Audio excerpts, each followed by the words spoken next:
Remaining suspects in BRICS abduction to appear in court tomorrow. 4 remaining suspects in the high-profile abduction case of Joshua David, also known as BRICS, are scheduled to appear in court tomorrow, according to the Guyana police force. The suspects have been identified as 34-year-old Wayne Barker, known as Ani, 26-year-old Aaron Aline, known as Katz, 21-year-old Davontai Mars, known as Sharkey, and 32-year-old Damian Barlow, known as Dangles. Police obtained a court extension to detain the suspects for more than 72 hours while investigators gathered further evidence. While specific details regarding the case have not been disclosed, law enforcement officials believe they may now have sufficient evidence to formally charge the suspects. The abduction of Joshua David led to the issuance of wanted bulletins for 6 individuals. All 6 suspects eventually surrendered to the authorities, with 2 already charged and remanded in connection with the case. Despite these arrests, police efforts to locate Joshua David have so far been unsuccessful. The investigation is ongoing, and the police are urging anyone with additional information about David's whereabouts to come forward. President Ali announces $10,000 healthcare voucher for every child in 2025. President Dr. Mohammed Irfan Ali has announced the introduction of a $10,000 universal healthcare voucher for every child across Guyana, set to begin in 2025. The initiative is aimed at financing essential medical tests to detect and prevent non-communicable diseases, NCDs, at an early stage, marking a significant step in improving the nation's healthcare system. Speaking at the 12th Parliament of Guyana, held at the Arthur Chung Conference Center, President Ali emphasized the importance of preventative healthcare. While the country already offers universal healthcare, this new initiative will fund a basic menu of tests to establish critical health data needed for preventative measures against NCDs. With this universal health voucher, we will continue building a healthy, strong, and resilient population, President Ali stated during his address. The initiative is expected to benefit up to 500,000 individuals, with an estimated cost of $5 billion. This healthcare measure builds on the government's commitment to improving the health and well-being of all Guyanese, particularly the younger population. Government to explore construction of International Airport in Lethem, plans for new terminal at CJIA. The government of Guyana is exploring the development of an international airport in Lethem, the capital of Region 9, which shares a border with Brazil. This significant announcement was made by President Dr. Mohammed Irfan Ali during his address to the 12th Parliament of Guyana, held at the Arthur Chung Conference Center on Thursday. The president highlighted the importance of the growing tourism sector in Guyana, which has been rapidly expanding due to targeted investments. To accommodate the increase in visitors, the government is also pursuing the construction of a second terminal at the Chetty Jugan International Airport, CJIA. Earlier this year, CJIA signed a non-binding Memorandum of Understanding, MOU, with Grupo Punta Cana, a prominent airport developer and operator from the Dominican Republic. The MOU outlines plans for a potential second terminal at CJIA to manage the growing air traffic and enhance the country's international connectivity. Both initiatives, expanding air travel capacity with a second terminal at CJIA and exploring the establishment of an international airport in Lethem, are expected to strengthen Guyana's position as a hub for regional and international tourism and trade. Guyanese households to receive $200,000 cash grant in 2024, non-nationals excluded. In a major announcement, President Dr. Irfan Ali revealed that every legitimate household in Guyana will receive a one-off cash grant of $200,000 this year, as part of the government's ongoing efforts to support citizens. The grant distribution will commence immediately, with systems being implemented to ensure a fair and transparent process. During a follow-up briefing, Vice President Barrett Jagdeo addressed key concerns surrounding eligibility and the criteria for determining what qualifies as a household. Citing challenges from previous distributions, Jagdeo explained that the government will rely primarily on data from utility companies like Guyana Power and Light, GPL, and Guyana Water Inc., GWI, to identify eligible households.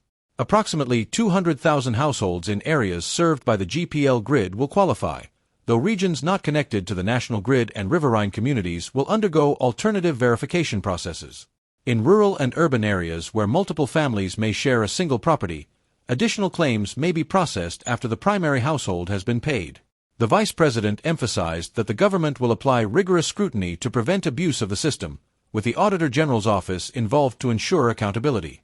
Non-nationals will not be eligible for the grant, mirroring the guidelines from the COVID-19 household grant distribution. Special measures will also be taken in indigenous communities, where Tashayos, the traditional local leaders, will assist in the verification process. The government aims to ensure that the grant reaches every legitimate household in Guyana, while avoiding misuse and double claims. Decomposing body found in Canal at Eccles, East Bank, Demerara.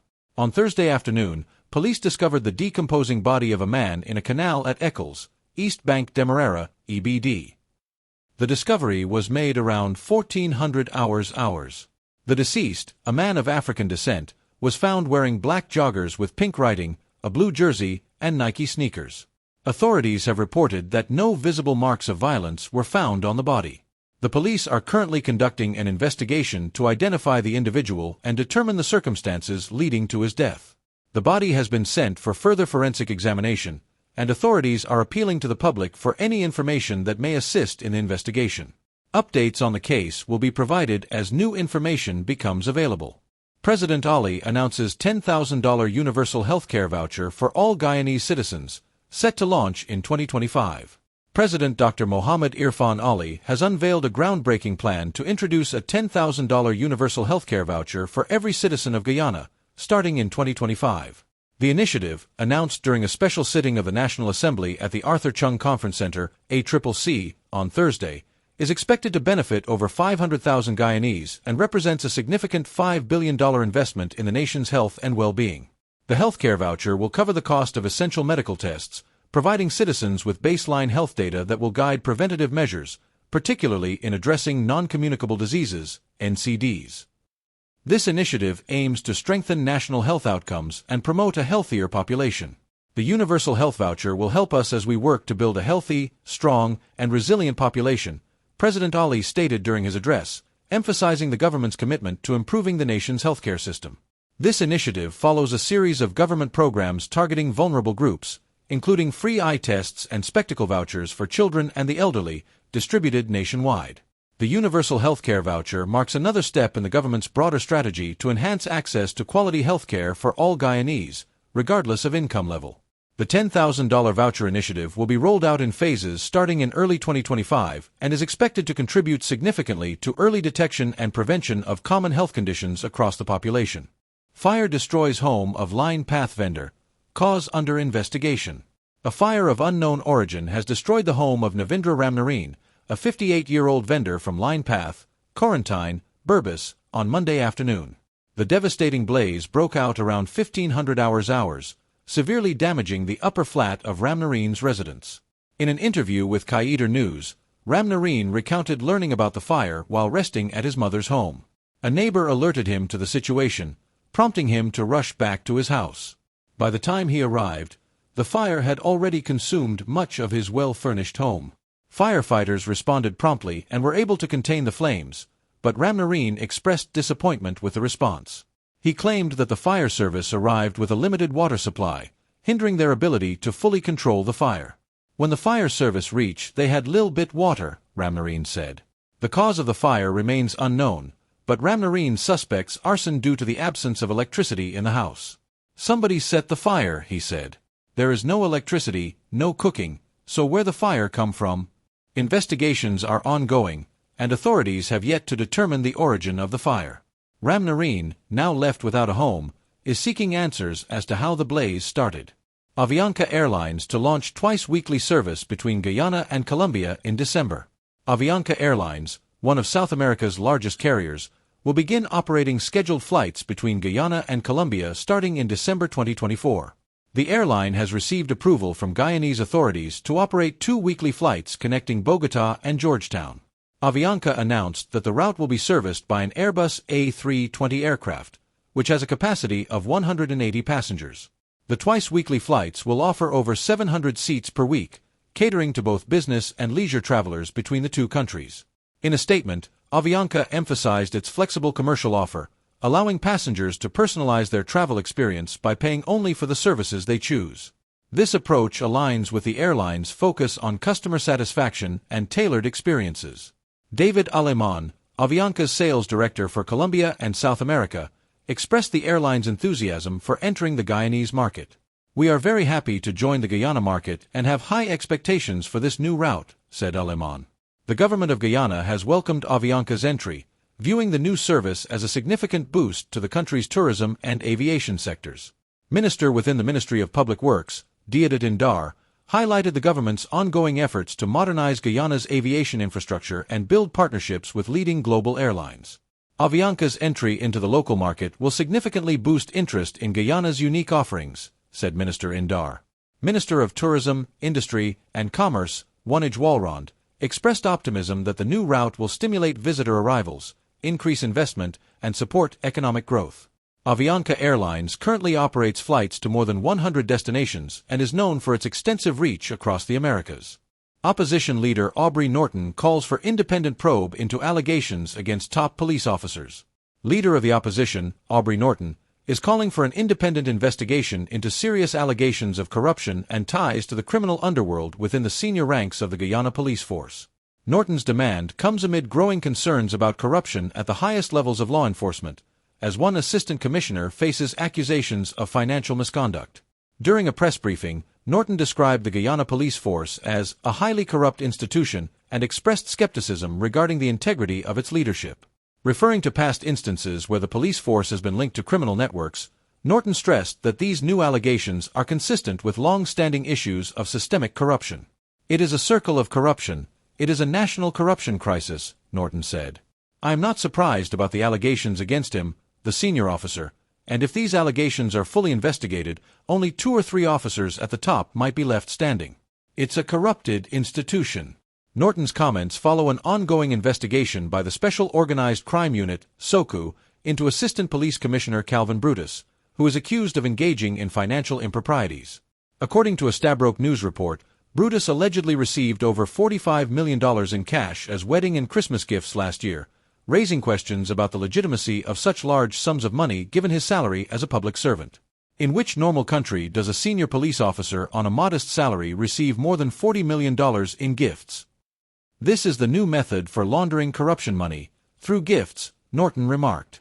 He further suggested that the senior officer's knowledge of corrupt practices within the force's leadership may be the reason he has not yet been removed. Assistant Commissioner Brutus has been on leave since July to facilitate the investigation, but the opposition leader remains unconvinced that the probe will lead to meaningful accountability without an independent body overseeing the process. Norton also criticized the government, holding it responsible for what he described as a national corruption crisis. He blamed the current administration for fostering conditions that have led to high crime rates, including recent incidents like kidnappings. The opposition leader further indicated his refusal to support the government's attempt to substantively appoint Acting Police Commissioner Clifton Hicken to the permanent post. Hicken, who has been acting as police commissioner for 3 years despite passing the retirement age, is the subject of ongoing discussions between the government and the opposition. President Irfan Ali recently wrote to Norton seeking his support for Hicken's appointment, but the opposition leader has publicly stated he will not back the move. Government awards nearly $7 billion in contracts to over 380 small contractors in Berbice. The government of Guyana has awarded contracts totaling nearly $7 billion to 389 small contractors in the East Berbice Quarantine region. The contracts, which were granted outside of the traditional tender process, aim to boost participation and opportunity for smaller contractors within the region. The awarding ceremony, held on Tuesday, was overseen by Vice President Barrett Jagdeo. Speaking at the event, the Vice President explained that the government implemented the new system to provide broader access to projects for small contractors, many of whom have struggled to secure awards through the usual bidding procedures. This new approach addresses the issue of repeated contract awards to a few individuals or families, said Vice President Jagdeo. If we continue down that path, we will fail to expand the pool of contractors. When this happens, people hold the government accountable, not those who misuse the system. Vice President Jagdeo also emphasized the government's intolerance towards corrupt practices in contract awarding and execution. Contractors were urged to refrain from engaging in bribery and to report any solicitation of kickbacks. "Do not pay any bribe to anyone claiming they helped you get this work," Jagdeo warned. "You were awarded this contract based on your own merit. The government's goal is to create opportunities for all, and we will not tolerate corruption in this process." He further urged the contractors to complete their projects to the highest standards and within the agreed timelines, stressing that taxpayer money should not be wasted. To ensure accountability, strict measures will be in place to monitor the quality and progress of the projects. The government has also earmarked an additional $7 billion in contracts, which will soon be open for tender. These contracts will target larger contractors with greater capacity and will be awarded based on the merit of the submitted bids.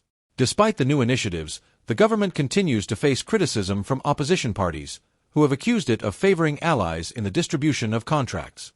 The administration, however, maintains that its new system is designed to ensure fairness and transparency.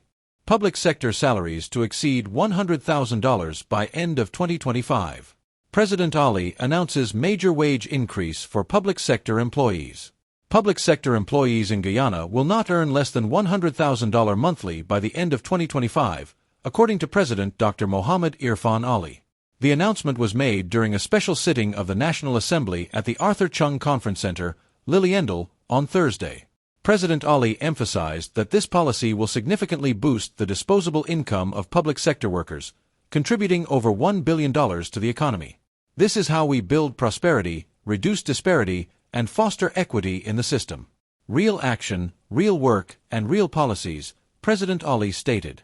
Since assuming office in August 2020, the People's Progressive Party/Civic, PPP/C, government has implemented numerous measures to improve public sector wages.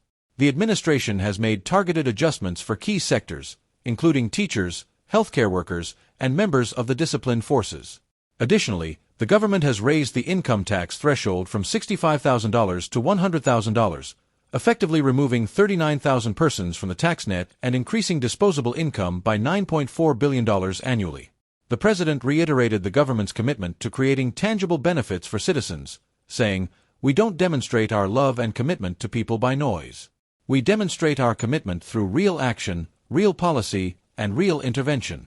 Recently, the government signed an agreement with the Guyana Teachers Union, GTU, which includes substantial financial investments and resources for teachers over the next 3 years, covering 2024, 2025, and 2026.